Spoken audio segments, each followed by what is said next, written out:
논어 71번째 시간 태백편의 14장에서 16장까지 보겠습니다. 14장입니다. 자왈 부재기위하얀 불모기정이니라. 그 지위에 있지 않고서는 정치를 얘기하지 말아라, 도모하지 말아라, 뭐 이런 얘기죠. 이게 이제 헌문, 뒤가 헌문 편에서 이제 그 되풀이되는 말이죠. 의미를 너무 깊이 파지 말고 논어에서 이 공자가 한 얘기는 바로 이 얘기예요. 자기가 맡은 직분을 전념해서 다 알아.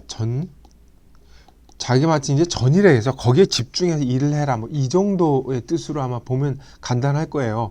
맹자가 뒤에 가면 이제 위비언고라. 지위가 낮은데도 기회에 맞지 않게 고상한 말을 하는 것은 죄다. 뭐 이 얘기로 이제 언급해서 반복해서 하는 거라고 볼 수가 있죠. 공자의 메시지는 간명해요.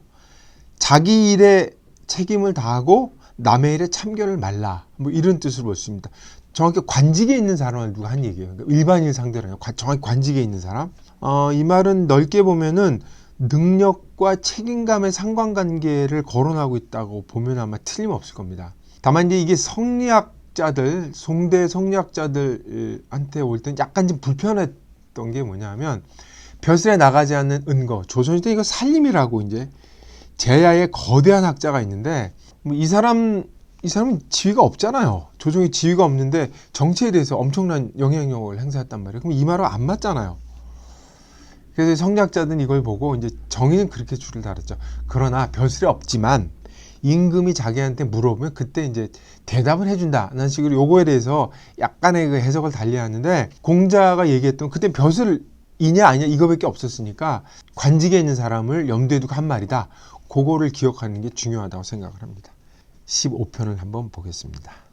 자왈 사지지 시에 관저지라니 양양호 영이제 이러니라. 주자 해석은 이렇게요. 태사 악관이죠. 태사지가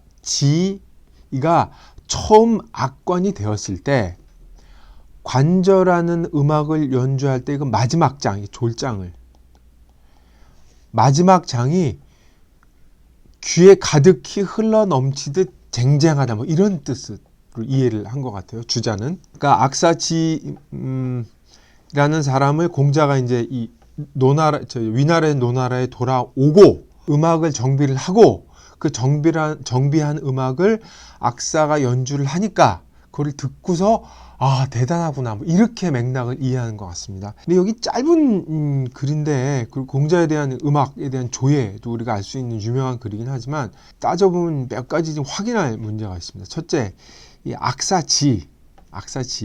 악관 이 사람이 이제 문제가 되는데 그 논어 뒷부분에 가면 그 주나라가 망하고 나서 주나라에 있던 그 악관들 문화의 담당자들이 각국으로 다 흩어집니다. 그 사실이 언급이 되고 있거든요. 이 역사서에는 그 사실이 잘 언급이 안 되는데 공자는 그걸 주목을 했던 거죠. 근데 이 악사지라는 사람이 그때 주나라의 악관 노릇을 하다가 제나라로 갔던 사람이에요. 그 제나라에서 어떻게 노나라로 온 거죠. 이때 악관들이 사방 제후국으로 가면서 주나라의 이 정악이 이제 완전히 흩어진 거죠. 이게 이제 문화의 쇠퇴라는 건 이제 공자가 한탄하는 게 바로 그 이유 때문인데, 그러니까 그 역사적 사실을 보면은 그 공자가 위나라에서 돌아와서 노나라에서 악사지한테 자기가 그 산정한 정리한 음악을 맡겼다는 건 약간 좀 재고의 여지가 있을 듯합니다. 아마 주나라에서 망명한 딴 나라라고 하는 악사지가 자기가 배워서 기억하고 있던 주나라 정악을 아마 이때 실현을 한 것 같아요. 최초로 연주를 하니까 공자가 그걸 듣고 제 나라에 들었던 것처럼 놀란 거죠. 이 말로만 듣던 음악을 이 제대로 된 사람이 연주를 했을 때 받았건 놀라운 느낌. 그게 아마 전체적인 윤곽은 아마 맞을 듯 합니다. 근데 여기는 음악 용어가 또 게재가 됐어요. 주자는 이거는 악사지가 처음 그 악관이 되었을 때라는 걸로 해석을 했는데 사실 이게 시와라는 음악 용어로 대꾸가 되는 말이거든요. 그러니까 시는 음악의 시작이고 라는 음악의 종결, 마지막 부분을 얘기하는 거죠. 서로 대꾸가 되는 거예요. 그러니까 옛날에 음악의 시작은 노래를 부르면서 시작을 했다 그래요. 그리고 마지막은 합주로 노래를 그 음악을 맞췄다는 거죠. 그러니까 상황을 정리해 보면 이렇습니다. 태사지가 노래를 부르면서 음악을 시작했다가 마지막에 관조로 시작되는 6개 악장이 있어요. 6개 악장이 한 세트고 그게 연주가 되어 음악이 끝나는 건데 그거를 처음부터 끝까지 연주를 합주를 해서 한 곡 전체를 다 끝내니까 그 공작을 다 들은 거죠. 전체 듣고서 이제 감탄했다고 볼 수 있죠. 문제가 되는 건 이 관저지 난이라는 거예요. 이 문장을 보면 관저의 마지막 장인데 관저의 마지막 장이 아니고 관저에서 시작해서 채빙까지 시작하는 6개 장을 이렇게 얘기한 거예요. 그러니까 태사치가 노래 이제 완전히 마스터니까 노래로 시작을 하고 중간에 합주가 관저에 시작해서 첫 장, 두 장, 3장 쭉 얘기를 하다가 6개 장 마지막까지 끝나니까 노래 오케스트라 전체가 다 끝나는 거죠. 그거를 이제 사지지시 관저지 난이라고 이렇게 꾹꾹 눌러서 이렇게 표현을 한 거죠. 당시 사람들은 이거를 다 알았을 거예요. 딱 관저만 얘기하면 시작이구나. 6개 강까지 세트로 가겠구나 라고 이해를 했을 텐데 고하게 사라지고 나오니까 문자만 보게 되니까 이런 결과가 생긴 거죠. 해석이 묘하게 이렇게 된 거죠.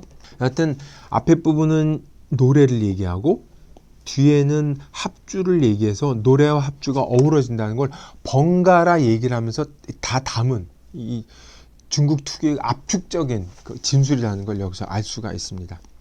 여하튼 그 공자의 그 음악에 대한 그 깊은 뭐라 그럴까 감상, 안목을 볼 수 있는 그런 장이기도 합니다. 16장을 한번 보겠습니다. 자왈 광이 불직하며 동이 불언하며 공공이 불신이면 오부지의니라.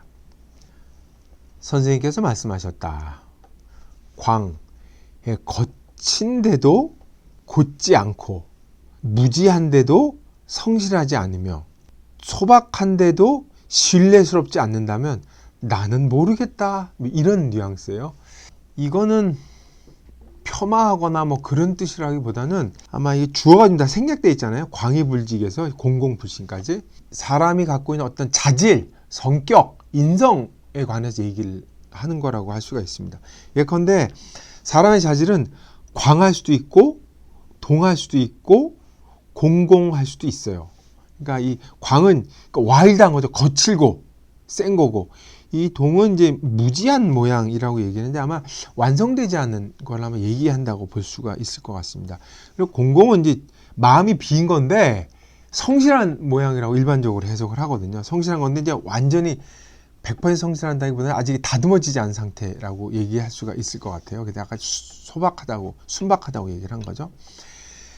사람이 와일드할 수 있는데 그 자질을 다듬으면 어떻게 됩니까? 직하게 됩니다. 사람이 무지할 수 있어요. 무지할 수 있는데 무지한 사람이 배우려고 하는 성실한 태도를 가지면 문제가 없습니다. 사람이 순박하고 투박할 수 있어요. 근데 그 사람이 근본적으로 어떤 그 신뢰, 믿을 만한 자질을 갖고 있고 품성이 있으면 문제가 되지 않아요. 근데 자기 자신이 광이 있으므로 다듬어서 직으로 가야 되는데 그러진 않는단 말이에요. 동안 자질이 약간 무지하지만 여기에는 여지가 있어서 이거를 노력을 하면 성실한 사람이 돼서 분명히 발전할 수가 있죠. 사람이 순박하지만 이거를 연마해서 신실하게 진실된 믿음을 가질 수 있는 그 자질로 만들 수가 있죠. 이렇게 바꾼 사람은 뭡니까? 이걸 군자가 되는 거죠. 이게 이런 사람이 군자거든요. 자기가 갖고 있는 자질을 최대한도 발휘해서 장점으로 승화시키는 이게 군자의 하는 건데 광한 자질 갖고 있는데 꼭 지구를 안 간단 말이에요. 나 원래 광핵으로 여기서 그냥 앉는 거죠.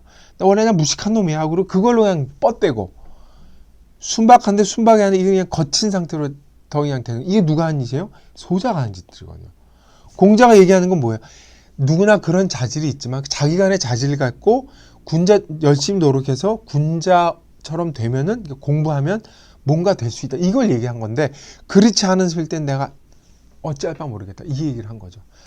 그러니까 이게 겉보기에는 뭐 한탄으로 해석을 하던 뭐 여러 가지 해석할 수 있지만 이 배면을 읽어보면 군자와 소인이라는 그 컨트라스트가 이렇게 깔려 있죠. 이 자세히 읽어보면 이것도 전형적인 공자식 어법임을 알 수가 있습니다. 이 하미를 군자와 소인의 그 하미, 소인이죠. 소인의 하미를 파악해서 읽는 게 이 16장을 읽는 지름길이라고 생각을 합니다. 네, 이상 그 71번째 논어 강의를 마치겠습니다.